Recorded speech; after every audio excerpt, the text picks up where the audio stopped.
Hi everyone, I'm David Fisher, and this is Presidential Chronicles, the series of books and videos on American history as seen through the lives of the presidents of the United States. This episode is from the life of John Quincy Adams, and the focus is Inconsequential Presidency. The year is 1825, and sure enough, Adams has reached the pinnacle of his profession, the top job that his country has to offer. He is now the 6th President of the United States, following his father all the way to that top spot. He did it his way, leading to the presidency, and he would do the presidency his own way, and in truth, it did not go very well. It's true that the charges of the corrupt bargain from the Andrew Jackson supporters sort of was a cloud hanging over the Adams administration throughout his entire one-term presidency. Covered that mostly in a prior episode, but that wasn't all that limited the ability for John Quincy Adams to get much done. His own personal style, his independence, his refusal to play political games were also leaving him without a lot of allies, and again contributed to the fact that not a lot got done on his watch. And it wasn't, though, for a lack of an aggressive agenda. There were lots of things that he wanted to put on the table, including really the first president who was full-throated support for federally funded internal improvements. A lot of his predecessors and even some of his successors felt that these were unconstitutional, not part of the enumerated powers in the Constitution. But Adams thought that was all nonsense. He said, as he assumed the presidency, the question of the power of Congress to authorize the making of internal improvements is, in other words, a question of whether the people of this union, in forming their common social compact, as avowedly for the purpose of promoting their general welfare, have performed their work in a manner so ineffably stupid as to deny themselves the means of bettering their own condition. I have too much respect for the intellect of my country to believe it. There were no constitutional qualms for John Quincy Adams, and he wanted to do lots of things, not just the traditional internal improvements of roads and canals and bridges, but other things like having a national university, an astronomical observatory. He wanted more patent protections for inventions. He wanted to continue other scientific explorations. Don't forget his weights and measures that he had wanted to engage in the past that he was still pushing an international standard for. Lots of creative ideas, things that were of interest to him, but he was convinced would accrue benefits to his country, and almost none of this got enacted into law. Why? Well, in part, there was that whole corrupt bargain, opposition to his policies, where the Jackson supporters were going to be against almost anything that Adams came forward with. But the two-party system, which would typically have supporters and opponents, would oftentimes come to grips and figure out how to make things work, compromises or not, within that construct. But in this period of time, the two-party system had kind of gone by the wayside. There was really no dominant party, but there were factions that had been developing and that actually diffused power, making it more difficult for someone like the president to rally his supporters for a common set of causes that he wanted to pursue. There wasn't a lot of consolidation of power in the halls of Congress in any particular area, and this hurt the agenda for John Quincy Adams going forward. But he also hurt himself.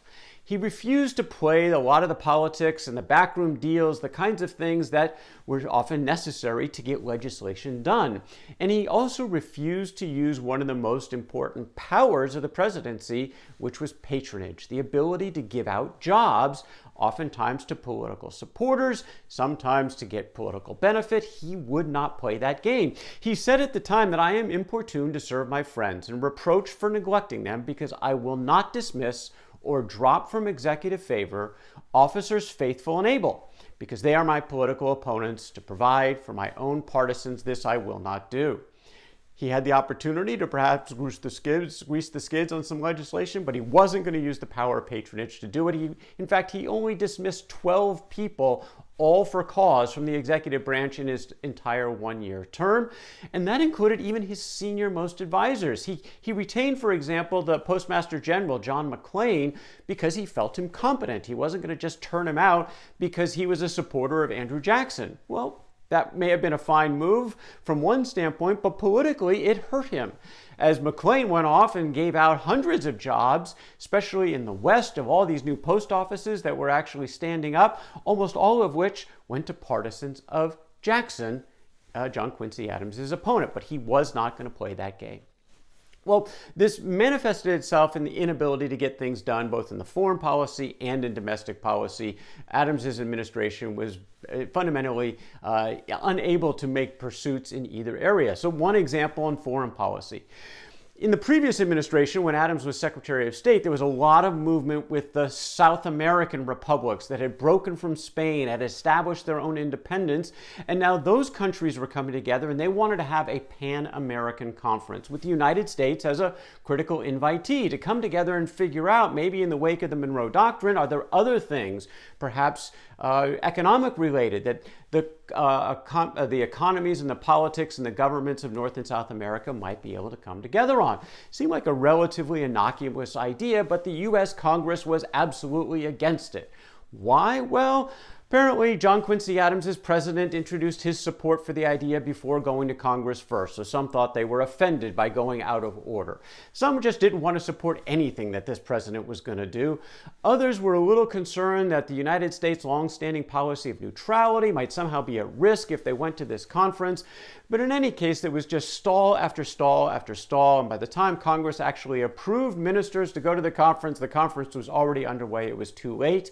Adams's administration couldn't even pull off sending a couple of people to this Pan-American conference. Now, as far as personally for John Quincy Adams, he was a man of routine. He would often get up as president long before dawn, go on one of his long exercise walks, come back to the White House where he would often watch the sunrise. He would still do his swims in the Potomac River, also for exercise, particularly in the summer months. Again, watch out for the naked president swimming away in the Potomac River, because that was part of the routine of John Quincy Adams. He also picked up another habit, gardening. He found, after tinkering a little bit in his areas around the White House, he had lots of opportunities, perhaps time on his hands, to pursue his gardening habits, which again, something that he took seriously, not just sort of on the fringes, but something that he then brought home to Massachusetts as well as a new part of his hobbies and habits. He was also a workaholic, just like he had been throughout his entire career, and his staff for the presidency of the United States, all his help consisted effectively of one person, his son John, who was his personal secretary. Otherwise, it was all John Quincy Adams doing that work morning, noon, and night, often way into the nighttime hours, trying to get all of the work done. And unfortunately, it was once again a period where he and Louisa, his wife, were not on great terms. She would have thought that maybe the First Lady responsibilities would something be sort of aligned to what she was interested in, but the fact is her marriage was with a cold and impersonal man in a cold and impersonal building as she saw the White House. And she wrote to her son George, "There is something in this great house which depresses my spirits beyond expression and makes it impossible for me to feel at home." She continued to her other son Charles, "It is a painful thing to state, but it is nevertheless a fact that as regards women, the Adams family are one and all peculiarly harsh in their characters. There seems to be no sympathy, no tenderness for the weakness of the sex." Still difficulties between Louisa and John Quincy Adams as their fundamentally incompatible relationship continued on and on through the presidency. And John Quincy Adams also had to suffer through the loss of his father, John Adams, the man who had certainly raised him in many ways, had given him his work ethic, his point of view in terms of being a selfless member of the community, looking out to better others, sometimes even taking on the pain of not pursuing their own self-interest if it meant helping the community or the country. These were a lot of the feelings that John Adams had imposed upon his son.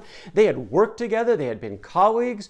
John Quincy had supported his father during his presidency and maintained a long-time correspondence. These two were very close and very similar, and obviously the President of the United States mourned the loss of his father when he died on July 4th, 1826, 50 years to the day after the Declaration of Independence had been approved, something that John Adams had been so consequential in bringing about. The president, John Quincy, said at the time of his father's death, "That moment to me was inexplicably painful and struck as if it had been an arrow to the heart."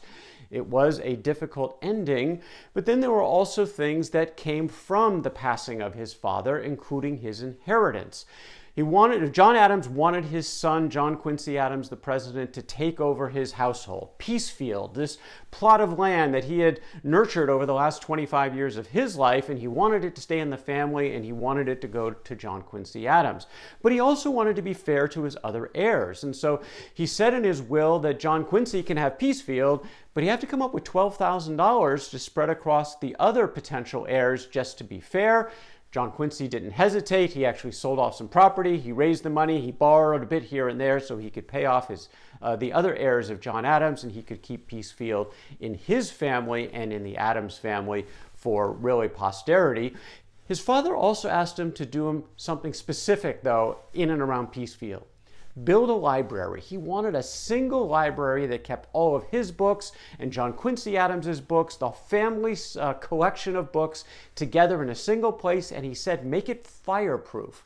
And so the stone library would eventually come to be, not until after John Quincy Adams had died, but it was actually his son that took it to the final stage, but this eventually would be fulfilled.